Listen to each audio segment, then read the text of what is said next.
بسم اللہ الرحمن الرحیم۔ انجمن فروغ اردو کے اس یوٹیوب چینل میں آپ کا پرجوش خیر مقدم ہے۔ پچھلی کلاس میں ہم نے دیکھا کہ خط کسے کہتے ہیں، خط کے لغوی معنی کیا ہے، اصطلاحی معنی کیا ہے، خط میں کن چیزوں کا ہونا ضروری ہے۔ آج ہم دیکھیں گے کہ اردو میں خطوط نگاری کی کیا روایت رہی ہے۔ سب سے پہلے ہم نثر کی بات کرتے ہیں تو اس میں معلوم ہوتا ہے کہ غالب سے پہلے جو نثر تھی وہ دو طرح کی نثر لکھی جا رہی تھی، ایک فورٹ ولیم کالج کے اندر اور ایک فورٹ ولیم کالج کے باہر۔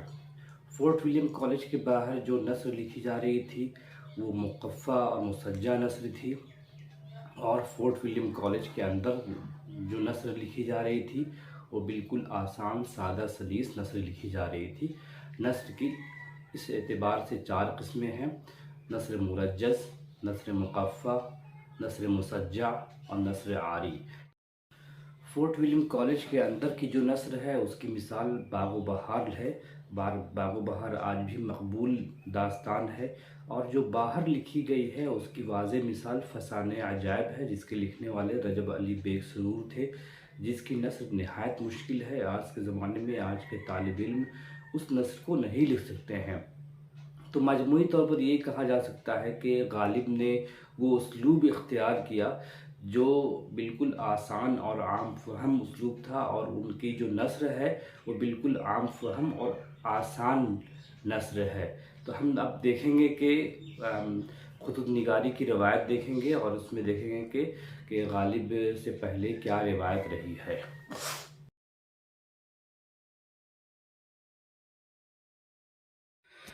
اردو میں خطوط نگاری کی بات کی جائے تو اس سے ایسی صنف کا تصور ابھرتا ہے جو اپنے تئیں مضبوط بھی ہے اور بڑی اصناف ادب میں شمار بھی کی جاتی ہے، بلکہ اسے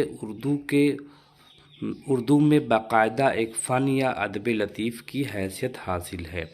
خط میں مکتوب نگار مکتوب الیہ سے ذاتی احوال بیان کرتے ہوئے موجودہ سیاسی، سماجی، موسمی اور فطری کیفیات کا اظہار کرنے لگتا ہے، اور پھر اس کے مطابق مکتوب الیہ کے تمام احوال و کیفیات موصول کرتا ہے، یعنی حاصل کرنا چاہتا ہے۔ یعنی خطوط نگاری اور خطوط موصولی شخصی اظہار کا ایک بھروسے مند اور لازوال ذریعہ ہے۔ بے شمار کلام فکر خطوط کے ذریعے احباب و متعلقین تک چلے جاتے ہیں اور ان سے حاصل ہو جاتے ہیں۔ اردو میں مکتوب نگاری کا آغاز آج سے تقریباً 200 برس پہلے 19ویں صدی کے وسط میں ہوا۔ اردو مکتوب نگاری فارسی مکتوب نگاری کے زیر اثر پروان چڑھی۔ اردو میں خطوط زیادہ تر فارسی روایات اور تکلفات کا اظہار ہوتا رہا، کیونکہ فارسی طویل عرصے تک دفتری زبان رہی۔ 19ویں صدی کے وسط میں جب فارسی زبان کو زوال آیا تو اردو نے اس کی جگہ لے لی۔ پھر عام خط و کتابت انگریزی زبان کے علاوہ اردو میں کی جانے لگی۔ اس دور میں اردو مکتوب نگاری دو صورتوں میں آگے بڑھتی ہوئی نظر آتی ہے۔ ایک صورت وہ تھی جس میں فارسی رنگ و آہنگ کی پیروی کی جاتی تھی، اور یہی زبان کے حسن و آرائستگی کا معیار تھا۔ دوسری صورت جدید طرز کی تھی۔ ابتدا میں یہ طرز مقبول تھا۔ جدید مکتوب نگاری انشاء پردازی سے الگ ہو کر بے تکلف اور مکالمے سے قریب تر ہو گئی۔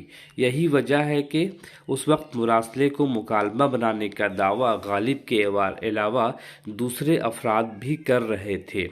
آغاز سے ارتقائی دور میں قدم رکھنے کے بعد مکتوب نگاری میں عجیب تبدیلیاں ہوتی ہوئی نظر آتی ہیں۔ اردو مکتوب نگاری کے ارتقاء میں مرزا قتیل، غلام غوث بے خبر، رجب علی بیگ سرور اور مرزا غالب کے نام لیے جا سکتے ہیں۔ مراسلے کو مکالمہ بنانے کا وصف بے خبر اور سرور سے شروع ہوا، اور غالب نے اسے درجۂ کمال تک پہنچایا۔